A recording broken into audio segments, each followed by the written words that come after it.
Hola a todos, cordial saludo. Soy el doctor John Jairo Díaz, soy médico funcional y el día de hoy quiero hablar acerca de la ansiedad, ya que ha sido un motivo de consulta muy frecuente en los pacientes, tal vez en estos momentos de pandemia se ha aumentado. Pero ¿qué es la ansiedad? La ansiedad es esa sensación de preocupación, de angustia, de intranquilidad, de pensadera todo el tiempo, que hace que el paciente viva pues una vida bastante afectada, una vida de poca calidad y que puede afectar no solamente al paciente, sino también a su alrededor, sus amigos, la familia como tal. Debemos entender que nuestro sistema nervioso tiene dos, digamos como dos ramitas, el sistema parasimpático y el sistema simpático. Cada vez que nuestro cerebro percibe una situación de estrés, pues se activa este sistema nervioso enviando una respuesta química que activa las glándulas suprarrenales. Las glándulas suprarrenales son dos pequeñitas estructuras que tenemos encima de cada riñón y ellas cuando se activan producen dos sustancias, el cortisol y la adrenalina. El cortisol es conocido como la hormona del estrés. La adrenalina produce efectos en nuestro sistema cardiovascular. Cuando un paciente está bajo el efecto de cortisol y adrenalina, pues va a tener toda una serie de cambios físicos. El paciente puede sentir palpitaciones, puede sentir algo de taquicardia, se puede elevar un poco la tensión arterial. Y esto es como un mecanismo pues, que nos prepara para enfrentar, digamos que esa situación de estrés. Se llama el mecanismo de lucha o huida. Nosotros o arrancamos a correr, digamos que tratando de evitar la situación de peligro o nos enfrentamos a la situación de peligro. Por eso nuestro cuerpo administra recursos pues para prepararnos para en ese momento o pelear o huir. Muy bien. Por otra parte, el sistema parasimpático es el opuesto. Cuando se activa el sistema parasimpático, nosotros tenemos relajación, tenemos calma, tenemos tranquilidad, se desarrollan o se activan los procesos de digestión, los procesos de reproducción. Muy bien, los dos sistemas no pueden estar prendidos al tiempo. Cuando el simpático está activado, el parasimpático está inactivo. Por eso cuando hay una situación de estrés, el paciente activa el simpático y el otro se apaga. Si se apaga el parasimpático, no habrá relajación, no habrá calma, todo lo contrario, se presentarán los síntomas de activación del sistema simpático, que es toda la respuesta de lucha o huida. Por eso un paciente puede sentir síntomas generalizados en su cuerpo. Desde la cabeza a los pies podemos sentir aturdimiento, podemos sentir una sensación como de tontina, así lo describe la gente, tener como una visión borrosa, sentir la boca seca, sentir que como un taco en la garganta, cuando respiramos, o más bien sentir como falta de respiración, como una sensación de ahogo. A nivel del corazón sentimos las palpitaciones, taquicardias, en nuestro estómago puede haber acidez, podemos tener soltura, o sea, diarrea, manos y pies frías, sudorosas, puede haber temblor, puede haber un cansancio generalizado, más la sensación de intranquilidad, de angustia, de miedo. Muy bien, por eso es importante entender, si un paciente tiene ansiedad, lo ideal es poder activar el parasimpático para que se apague ese sistema simpático. Cuando estamos enfrente de una amenaza, pues tenemos que tener activo el simpático porque tenemos que pelear o huir. Ahí es muy importante. Lo malo o lo patológico viene cuando el paciente tiene activado el sistema simpático, ese sistema de lucha o huida, ese sistema que activa todo el cuerpo, que nos pone en modo de pelea o de huida, pero no hay una situación que lo esté generando. Digamos, si a mí me está persiguiendo un tigre, pues es lógico que yo sienta miedo, temor y que el corazón se ponga a mil, que la presión se eleve y que yo tenga los recursos para arrancar a correr. Yo no me le voy a enfrentar a un tigre. Pero si el paciente tiene o no existe digamos que en su entorno, no hay algo que esté originando esta situación de estrés como tal, pero el paciente tiene activado el sistema simpático es porque otra cosa está pasando. Y generalmente o hay una ansiedad retrógrada, que es el paciente que vivió hechos que le generaron mucho miedo, mucho pánico, mucho terror y que eso quedó grabado en el inconsciente en el paciente y que de forma inconsciente el paciente lo trae a su realidad. Y el paciente está viviendo miedo, temor y ansiedad por algo que ya pasó anteriormente.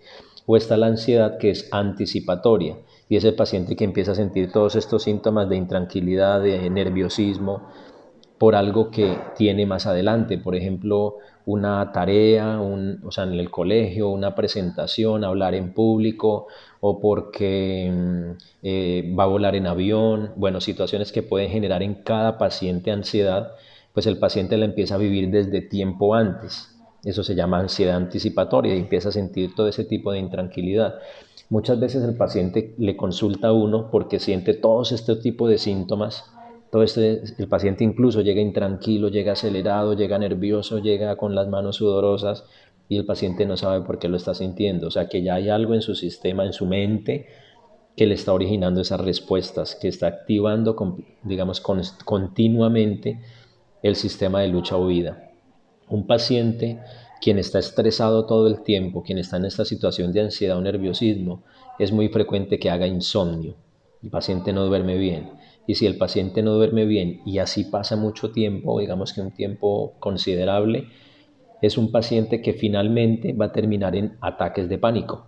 Y el ataque de pánico es una sensación terrible de ansiedad exagerada, en donde el paciente siente ese corazón que se le va a salir, siente que no puede quedarse quieto, siente ganas de arrancar a correr. Muchos le dicen a uno, yo quisiera como tirármele a un carro, porque el paciente en ese desespero quisiera dejar de sentir ese tipo de sensación tan desagradable.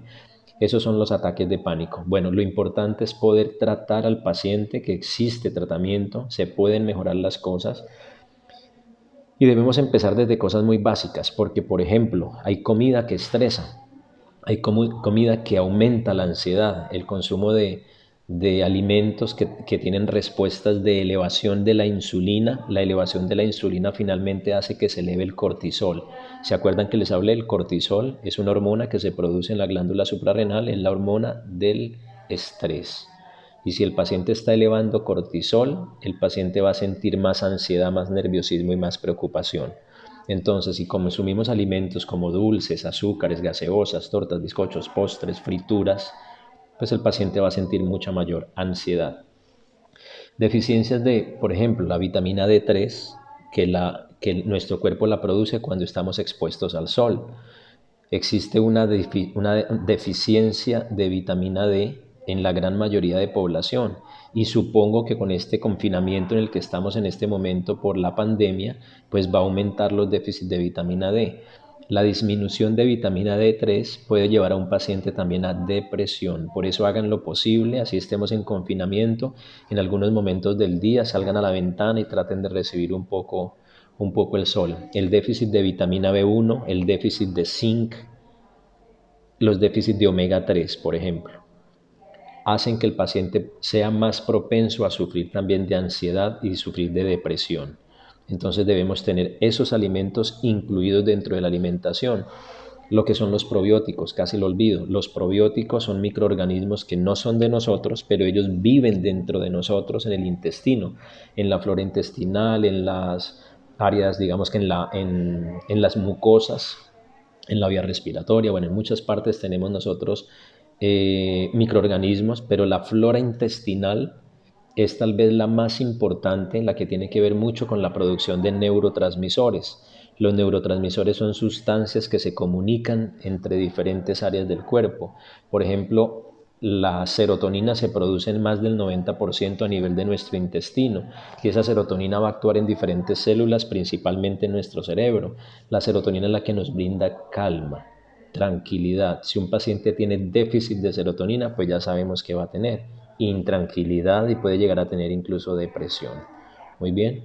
Un paciente quien haya sufrido de enfermedades digestivas crónicas, que le caen mal ciertos alimentos, pero a pesar de eso los sigue comiendo, como la leche, como los fritos, como las bebidas oscuras, el café, el gluten, bueno, tantas sustancias que pueden producir sensibilidad en nuestro sistema digestivo, puede afectar la calidad y la cantidad de probióticos que nosotros tenemos. Recuerden, probióticos ayudan a producir neurotransmisores que son importantes para la tranquilidad mental.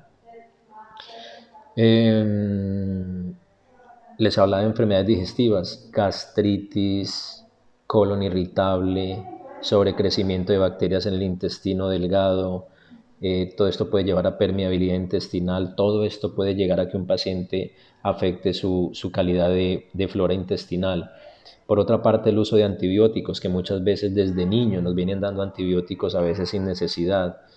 Lo que es, bueno, ya les decía de las dietas inadecuadas, el mismo estrés afecta digamos, afecta a nuestros probióticos. Si nosotros llevamos una alimentación saludable, si practicamos algún tipo de actividad física, no olviden el omega 3, les hablé del omega 3, hay fuentes muy buenas, se pueden conseguir de pescado, se pueden conseguir de krill, pueden estar presentes en las grasas saludables, grasas de animales, del salmón, por ejemplo, también en los frutos secos, almendras, nueces, los aceites como de oliva, aceite de aguacate, de ajonjolí. Todo este tipo de grasas son benéficas también para, no solo para nuestro sistema nervioso, para muchas otras funciones de nuestro cuerpo. Entonces, alimentación saludable,